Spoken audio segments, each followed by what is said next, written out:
Ladies and gentlemen, please welcome to the stage the editor-in-chief for business news at Sky News Arabia, Ms. Lubna Bouza, and her panelists.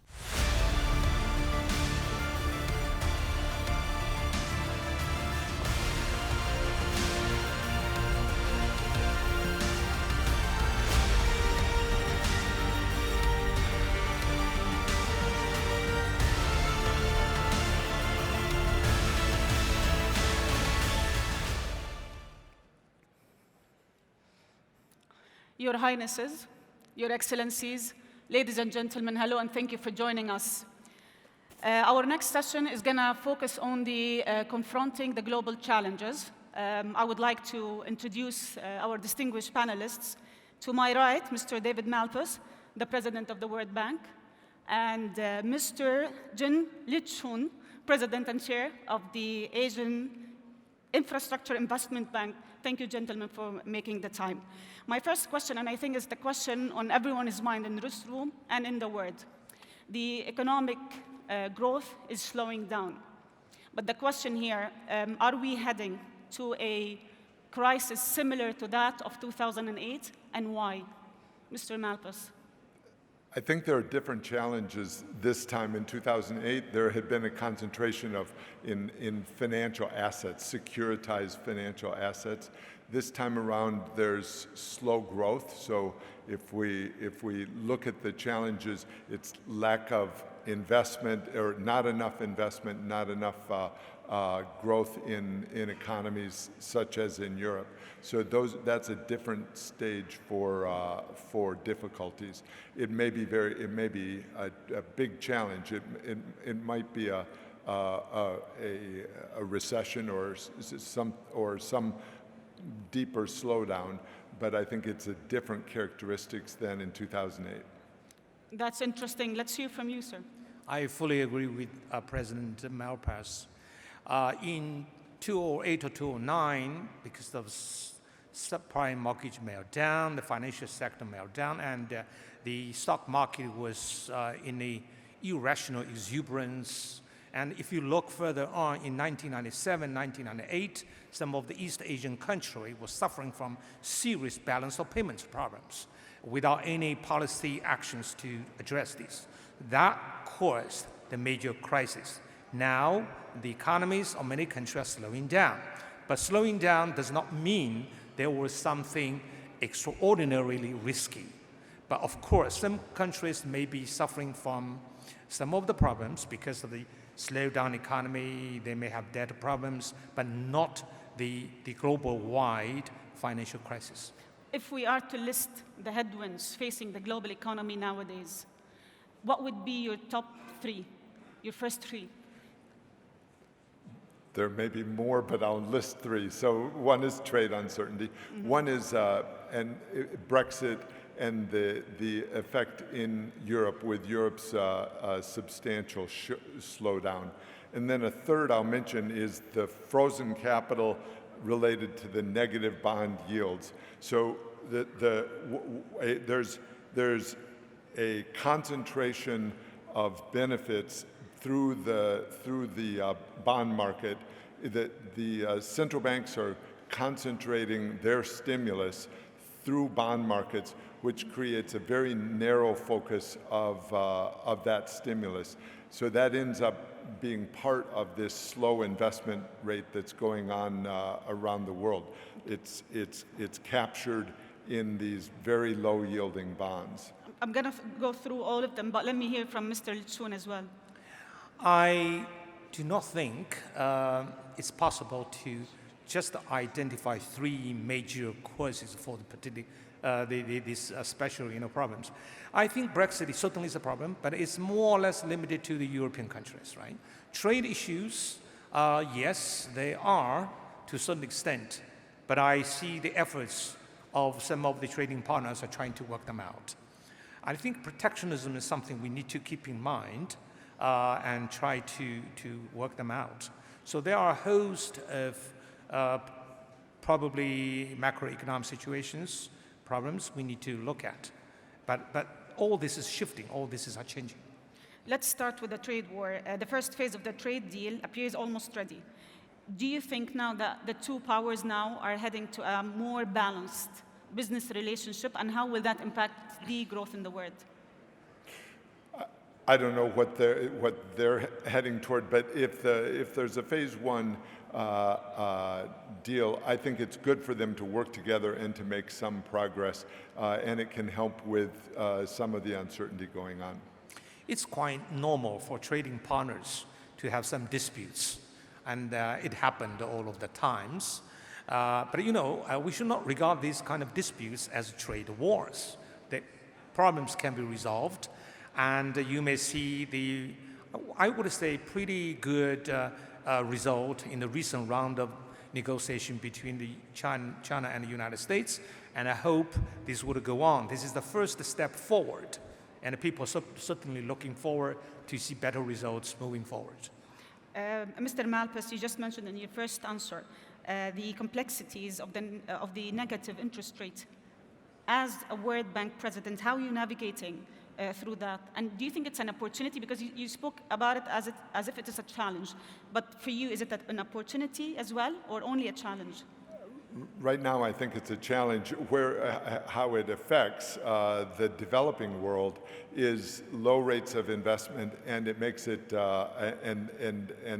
the global slowdown is a big challenge. And so many developing countries are facing debt burdens that are going to be hard to sustain. Now, whether low yields is an opportunity is if countries can create a good, attractive platform, being open for business.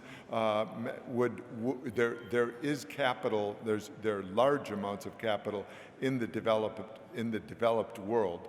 The challenge right now is that capital is being channeled into a very narrow group of bonds, the government bonds, the higher rated corporate bonds, and so that's ending up with a tremendous amount of inequality of opportunity going on around the world. Now we'll come back to the debt sustainability, but before that, let's hear from you, Mr. Liqun, about the negative interest rate environment that we have now. I agree with the President Malpass. I think this is an issue which quite a number of countries should pay attention to, and domestically, it's crucial to have very good macroeconomic policies put in place, and a very good cooperation between the monetary and the fiscal policies are key for a number of countries. But of course, it depends on the specific situations of any particular country, whether you resort to monetary policy or fiscal policy, it all depends. Mr. Liqun, China has emerged lately as a major new financer, especially under the Belt and Road Initiative. This has raised concerns about debt sustainability and accusations that China is pursuing what they call the debt trap diplomacy. What are your thoughts on that? For me? Yes, sir.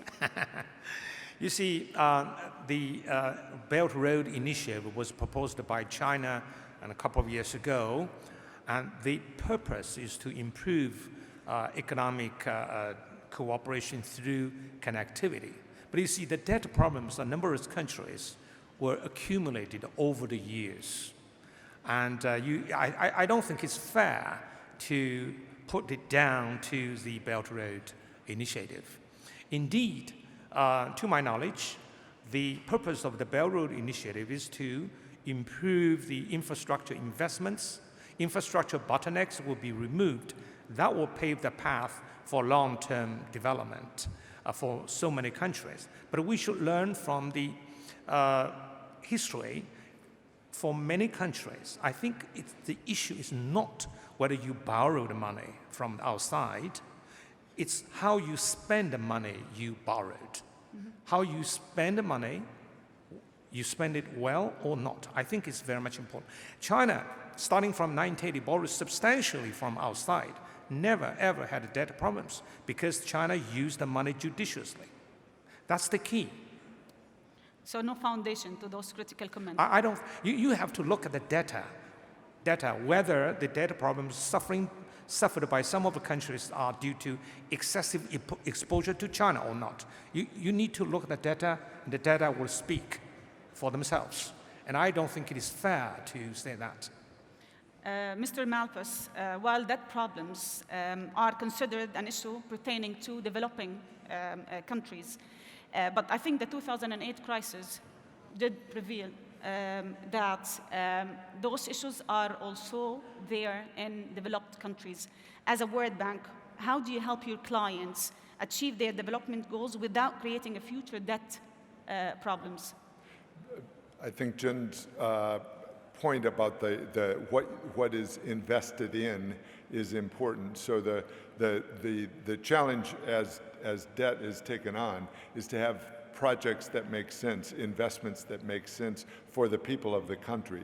And so I think that it requires transparency of the debt. If the government is borrowing money, it needs to be transparent about what the terms are of the debt, what the quality of the project is going to be, and what the side aspects, meaning collateral, liens, there are clauses within the contracts, and that's a challenge that I think needs to evolve, because the debt burden has gone up so fast that the end result has been quite a few projects that aren't really what the people of the country needed. So that's the government side, but as the World Bank and AIIB, if I may call it that way, what are you going to do to promote growth and that sustainability in developing and developed countries to avoid the mistakes of the past and really promote growth? In developing countries, we want to have very good country programs, so we work closely with the countries on what their plan is, and see that it's got growth as one of the goals, and higher living standards for all the people. So that means living standards both in terms of monetary, but also social and environmental aspects of their advancement, and building that in. For the developed countries, I think we have to look at this issue that I mentioned earlier, that the stimulus is being channeled through a very narrow lens of bonds. So the primary tool being used is the purchase of bonds with short-term financing, and that is not really providing the stimulus that's needed for the developed countries. So following up on the developing countries, I think you took office with the intention to focus on having the individual countries do better, or what you call the breakthrough. Give us an update, a quick update before I move to Mr. Liqun. So I work a lot with individual country programs. I'm just back from India, and so they're working on a range of reforms that would allow faster growth in India. For example, in their financial sector, it hasn't advanced as much. For example, we've been talking about bonds.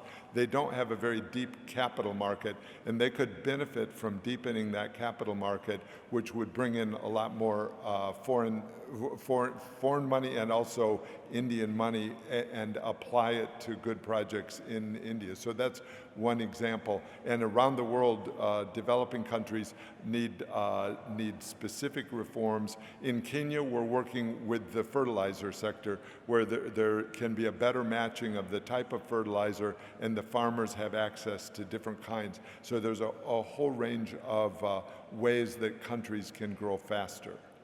Mr. Liqun, you have already 97 approved countries, although the bank is like only 4 years. And I think the only 2 missing from the big economies, Japan and the US. Tell me what you do to promote growth and debt sustainability to your clients and your members.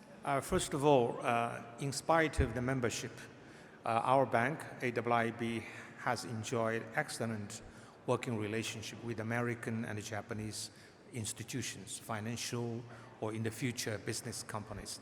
And also, we enjoy very good cooperation between the World Bank and AIIB. Now, one thing I need to highlight, both our banks pay close attention to debt sustainability of our borrowing countries. Because if they do well, we do well. And our purpose is to help them to promote broad-based economic and social development. Now, the dilemma is, of course, if some country is already in high, very debt ratio, are they going to continue to borrow or not? It's a dilemma. But we in the multilateral development families need to help them. So one of the, I think, solution is to help the government to prioritize their development programs. Some projects should be postponed somewhat, and some other projects should be done. So we work together to help these countries to prioritize, put the money to the most important areas for any time zone. So all the projects we finance will generate incomes when they complete. So I often said, getting a project done on schedule and get them done, completed on schedule is crucial. And of course, we set 3 basic requirements for any financing we may consider. And I think we also, in this regard, work very closely with the World Bank. First is financial sustainability. The last thing MDBs will do is to see the money we gave them would create problems for them. Okay. Financial sustainability, environmental friendly, and socially responsible. Now, if you prepare such a project by the 3 standards, you have no worries about the debt problems. Speaking of multilateralism, Mr. Malpass, back in November 2017, you said that one of the main challenges to the US economy and the global economy is multilateralism. That involves expansion of multilateral banks. There must be a process to focus, prune, and streamline so those organizations make sense. If you are given the chance now to change the mandate of the World Bank, what would you change? After that quote, there was a new capital increase negotiated for the World Bank, which focused the energy of the bank in ways that the shareholders agreed to and added capital. And we're also going through an important process now with IDA 19. That's a replenishment of part of the World Bank's funding, and so that gives a chance for the bank to demonstrate its focus, its cost effectiveness, its ability to really have an impact on countries. So I don't think we need a change in, what did you call it? In the mandate. In the mandate. We have that in a way that came through in 2018 and is now coming through in 2019. The mandate is pretty clear, and the job is to do it well and to do it in a way that really helps countries get to their next level of development. It turns out that's the hard part. The countries, the problems in their policies are embedded. And so in order to really change the policies takes a concerted effort in the country, and we can help with that sometimes. I think we still have time for more questions. Mr. Liqun, do you think the US dollar will continue as the reserve currency of the world, or we will see the yuan really emerge to be an alternative? You know, I believe the US economy will remain the biggest economy, and even China's economy would go up. You have 2 major economies in this world. Their cooperation would be crucial for global peace and security.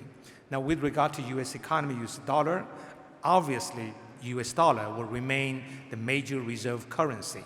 But with the rise of China and maybe other countries, so some other currencies will also play a role, but this is not an alternative. Mm-hmm. Mr. Malpass. I want to take an opportunity to talk about digital in general and technology advance. So I think that the dollar will remain the reserve currency and the reserve currency. But I think there's rapid changes going on in the way digital currency works, and it enables lots of advances for people because it allows the process of transaction costs coming down dramatically. If you think back, a challenge for poor people throughout time has been how to get enough currency move out of the barter economy.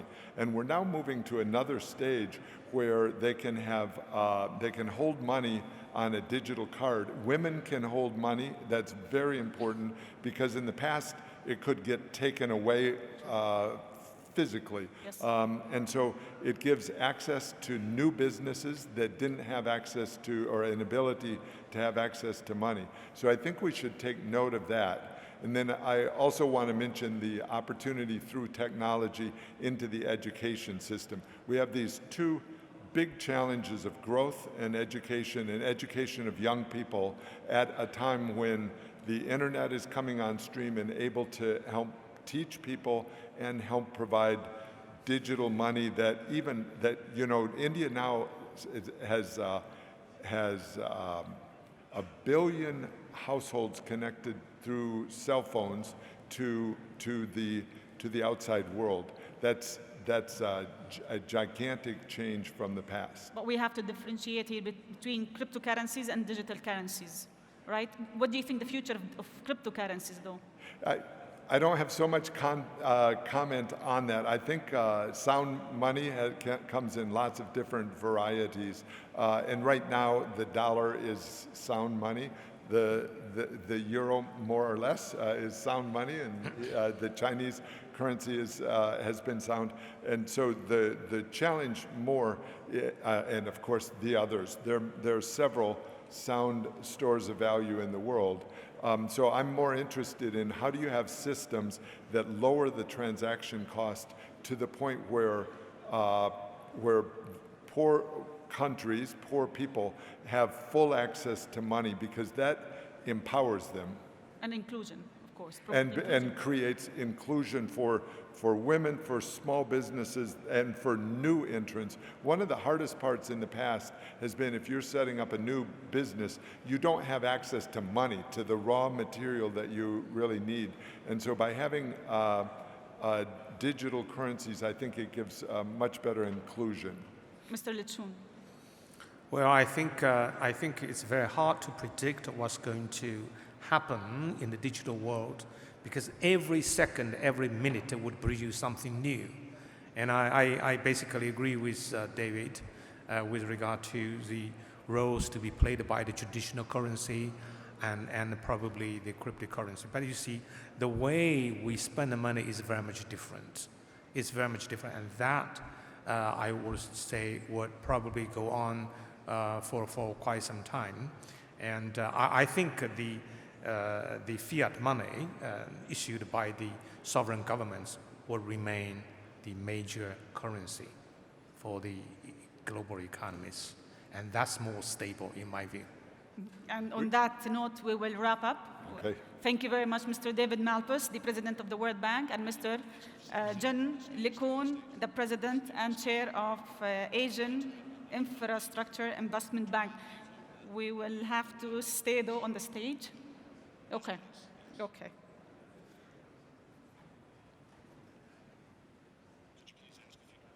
Okay, I think I have time for more questions. That's what I'm told. Because we need. I could mention Yes. what's in Kenya, through central bank regulation, they've allowed digital money that's really penetrating and creating hundreds of millions of transactions at low cost. Okay, I'm sorry, but Yeah. I'm just coordinating some logistics with in the backstage. Okay, so we have some questions. I actually have some questions more. Okay, let's above the two banks. How do you see the relationship between the World Bank and AIIB? Is it competitive or complementary? I think it's complementary, and so we are both, as we've discussed here today, trying to get good outcomes for countries, and we can have a pretty robust process of developing projects, and then on occasion, often enough, we're able to finance the same project and get better outcomes as a result.